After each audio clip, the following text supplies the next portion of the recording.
Hey everyone, so in today's video we are going to talk about the biomechanics of the split squat from a static standpoint but also from a dynamic standpoint as well. Okay, now just like any multi-joint exercise strategy, there is huge variation in how you can organize those multiple components, the segments, the joints, the muscular tissues. That's why we always have to have a clear intention as to what we're actually trying to achieve during any kind of multi-joint task. If we were to get into a knee extension machine, for example, it's very clear what tissue, what joint we're actually trying to load and drive force through. But during a multi-joint task, like a split squat, we have to be have a bit more clarity in what we're actually trying to achieve. And this is where I think having a very general understanding of biomechanics, again, biomechanics really in reality is just a lot of mathematics. For us as practitioners, we don't need to go into that amount of detail, but we do have to have a general consideration as to how force is moving through our system and consider, well, how are the muscles and joints organized in order to interact with those forces in an appropriate way.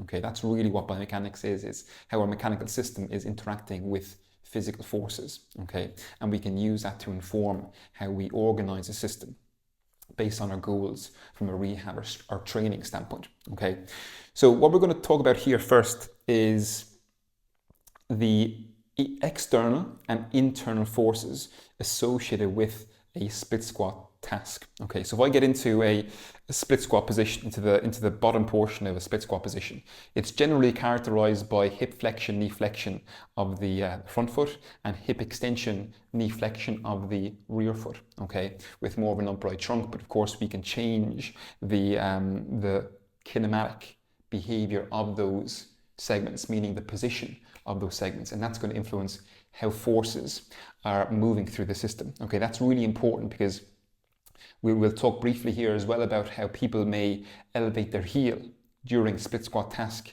and they'll say that, oh, this is challenging the plantar flexors an awful lot more, or this is going to challenge the quadriceps an awful lot more. But there's nuance to that, and we'll discuss that nuance here as well. So in this position here, my hip and my knee is flexed. Okay, really important to consider, as we've discussed before, looking at things from a segmental standpoint, because I can flex my knee via my femur, so I can keep my shin vertical, for example, and I can flex my knee via my femur, or I can flex my knee via my tibia. That's going to have a different influence on the load through the anterior knee and through the distal quadriceps. Okay, so for example, if I do a split squat hover and hold with more of a vertical shin, a vertical tibia, I'm still going to feel load into my quadricep, okay, but now I'm more so challenging the hip extensors. But because I don't have a flexion at my knee via the tibia, there's not a huge external knee flexion moment. Okay, now from a biomechanical standpoint, that's really important because when we interact with the ground, so my feet, my rear knee, my rear foot, my front foot is interacting with the ground. When you interact with the ground, you create what's known as a ground reaction force. Okay, a ground reaction force is an external force, and a ground reaction force, how it passes through the system, will influence where that load is being distributed through. Okay, and that will influence what muscular tissues need to contract in order to manage that external force. Okay, so let's say, for example, that when I flex my knee more via my shin, and let's say I try to drive that load through the heel, that means that ground reaction force is driving more so through the heel, meaning the vector force is going to line up behind the knee. When the vector force or the ground reaction force passes behind the knee, that's going to create an external knee flexion moment, meaning that external force, that ground reaction force, combined with the mass of my body, is going to try to bend that knee even further, even more so, okay? Because my heel, the distal portion of my shin, is behind the knee joint, the axis of rotation. This is where I'm generating force through, of course, my hip as well. In this video, we'll discuss more about what's happening distally at the knee and the foot and the ankle, but we'll also briefly discuss what's happening at the hip and the trunk as well. Otherwise, this could go on for hours, okay? So when we drive that load through the heel, passes behind the knee, if I was to, for example, shift that load into the midfoot, or let's say even into the forefoot, And when I'm driving through the forefoot now, I still have some load through my heel, but when I drive down now through the forefoot, that feels different as opposed to if I drove through the heel. Because when I drive through the forefoot, all of a sudden what I'm doing now is I'm shifting that ground reaction force forward, meaning the vector of force passes closer to the knee joint. So you can imagine, same shin angle, load through the heel will pass behind the knee.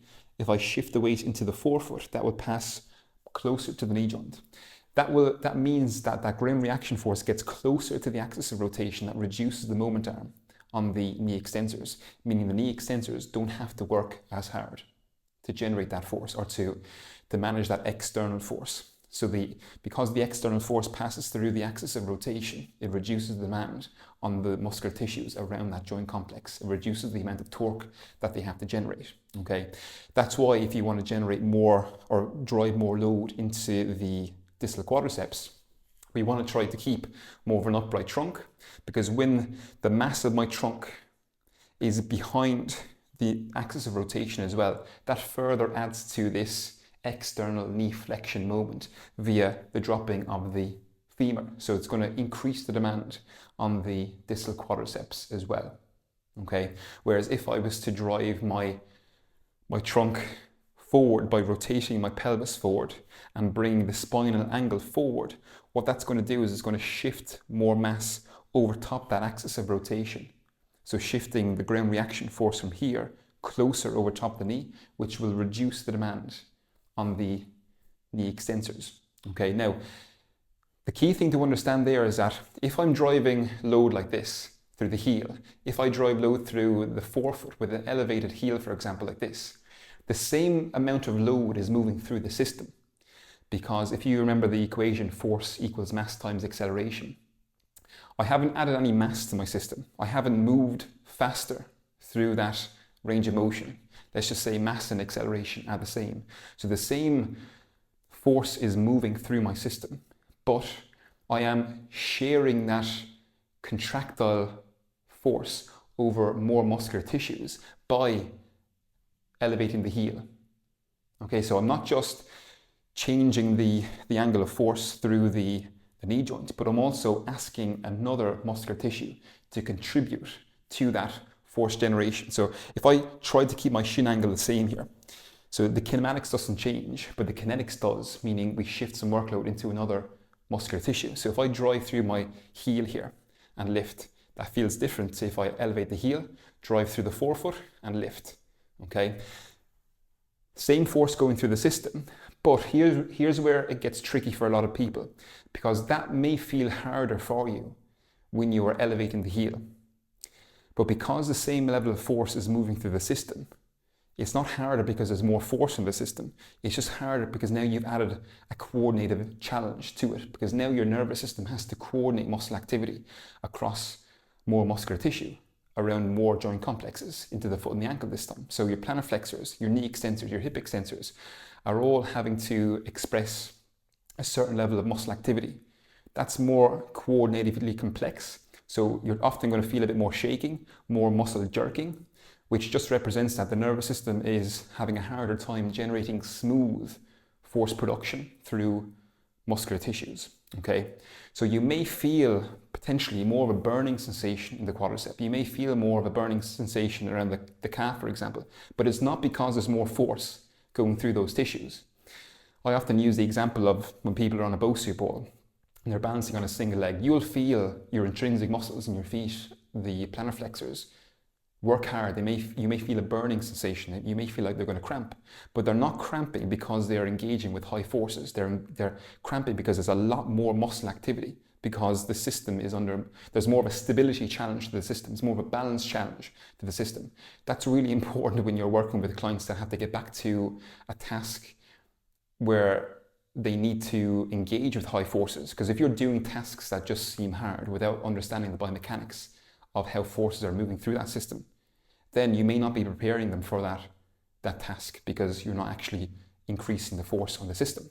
So an example of if I wanted to increase force on the tissues, let's say the quadriceps, for example, then I would want to take away that contribution from the ankle plantar flexors by driving low through the heel, keeping that shin angle forward over the toes so that there is more of an external knee flexion moment. So I drive and lift. So same level of force moving through the system now, but a bit more, it's going to be a bit more challenging on the knee extensors, also the glutes as well, because now I'm not getting that sharing of contractile workload via plantar flexor, a soleus, muscle activation and muscle generation, force generation. I'm constraining that force demand to less muscular tissue, meaning those muscular tissues that are involved in the force generation have to work harder because they're actually experiencing more forces, okay? That's important to consider. Now, this is different. So if I elevate my heel like this, slightly off the ground, let's say a centimeter off the ground, and I lift, that's very different to this, because now my shin is actually going further forward, meaning that there is a greater external knee flexion moment.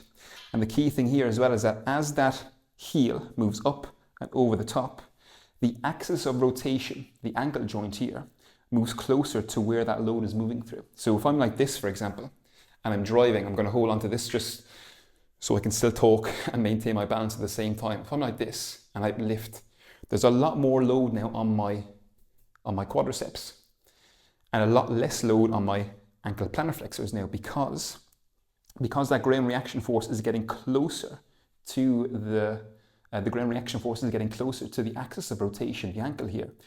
The demand on the ankle plantar flexors is less compared to here. If I have my heel behind my knee and I keep the heel slightly elevated, I drive to the forefoot. Now that moment arm is much greater at the ankle for the ankle plantar flexors because I'm driving load through the forefoot, but the axis of rotation is behind. So external forces are trying to dorsiflex that ankle even further. Whereas here, for example, because sometimes you'll often see clients, or not clients, but you'll see therapists talk about how this is good for ankle rehab with the heel elevated through full ankle plantar flexion. But because of the external forces through the ankle joint, you're not really generating much force through the ankle plantar flexors there. It may be difficult for the ankle and the whole system as a whole to maintain that position. But it's like doing push-ups on your fingers. It's going to be hard, but it's not because the finger flexors are working really hard. It's just because now you've changed the demand on muscular tissues across the system, and you've added more coordinative complexity to the force generation task. Okay, so that's a really important one to consider there. Okay. Now, of course, the rear leg will be important, particularly during the dynamic motion. So I'll briefly talk about the dynamic motion here. Again, there's lots of other factors we can consider here as well. But if, for example, I keep that rear hip in a lot of extension, and let's say during the propulsive phase of the split squat, let's say I'm trying to raise up in a vertical direction, and I want to try and keep load on my distal quadricep. What I want to do is I want to try and maintain load through my heel and simultaneously keep that knee driving forward as I lift up. But we'll get to a point here where as I try to lift up, that hip extension is going to limit my ability to keep my trunk upright, which means I'd have to shift forward, which often will drag the shin back, which means now my knee is no longer over my toes, shin is more vertical, there's less of a external knee flexion moment demand there. So it means there's less demand on the knee extensors. So what I need to do then is reduce that hip extension demand on the rear leg. And I do that by bringing this rear knee much closer, either in line with the heel or in line with the midfoot of this front leg, so that when I'm elevating, I'm moving much slower into hip extension on that rear leg, which means I can keep my trunk much more upright as I come up to a standing position, okay? That cue there, keeping the heel crushing down and simultaneously reaching the knee forward, is what I find the best cue for clients to really experience that load through their distal quadriceps. So it's not just the crushing of the heel and lift up, because you can see that I'm shifting into that knee extension range of motion much, much sooner. But if I have the client drive through the heel and simultaneously reach the knee forward, not to the point where I'm actually letting my heel come up off the ground, but to the point where I'm just trying to slow down that transition into knee extension, okay? So it's primarily more of a constraint, a cue to influence where load is being maintained. So you're almost increasing the time under tension through the quadriceps, okay? And obviously you're maintaining that upright trunk position, and you're maintaining a reduction in load through the ankle plantar flexors by driving that load through the heel, okay? We discussed this previously in some of our Instagram posts recently about how a kind of a floating heel position isn't necessarily going to challenge the knee even more so, or it's not an ankle exercise. And that nuance there was extremely important, because it certainly can, if you let the heel elevate an awful lot and bring the ankle through a lot of plantar flexion, that can influence the demand on the knee extensors, because you're bringing that tibia much further through that forward rotation.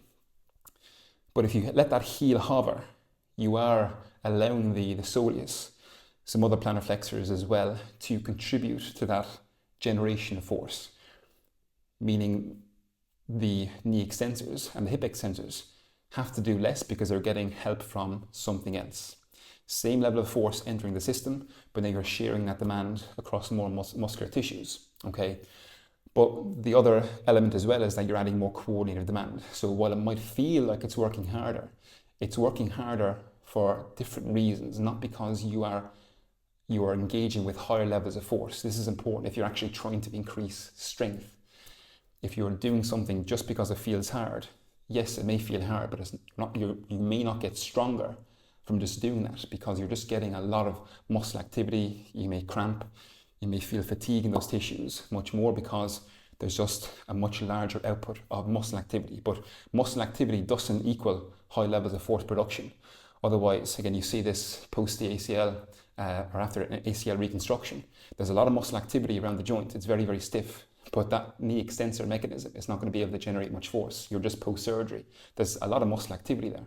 We can have a lot of muscle activity around the joint complex, meaning that joint complex and the muscular tissues around it are very, very stiff. But that stiffness, that co-contraction, doesn't mean those tissues are generating high levels of force. And so there's a lot of confusion about muscle activity and force generation across the rehab space, okay? So again, some key cues there when it comes to trying to constrain load into the quadriceps, how the quadriceps interact and coordinate with the ankle plantar flexors. And again, I'm not saying that it's not helpful to do. There are certainly situations where I would want to coordinate the knee extensors with the ankle plantar flexors. But if I'm trying to increase the demand on the knee extensors, I want to try and reduce the contribution from the ankle plantar flexors, and that's where that heel drive really comes in handy. And of course, in next few videos, our upcoming videos, will discuss this in much more detail as to how we can manipulate proximal behavior to influence what's happening at the hip extensors as well, and then talk about other dynamic features of the split squat task as well. Okay, so like always, hopefully you enjoyed. Hopefully it made sense. We can go into much more detail about the biomechanics as well. And like always, if you have any questions, please let us know below.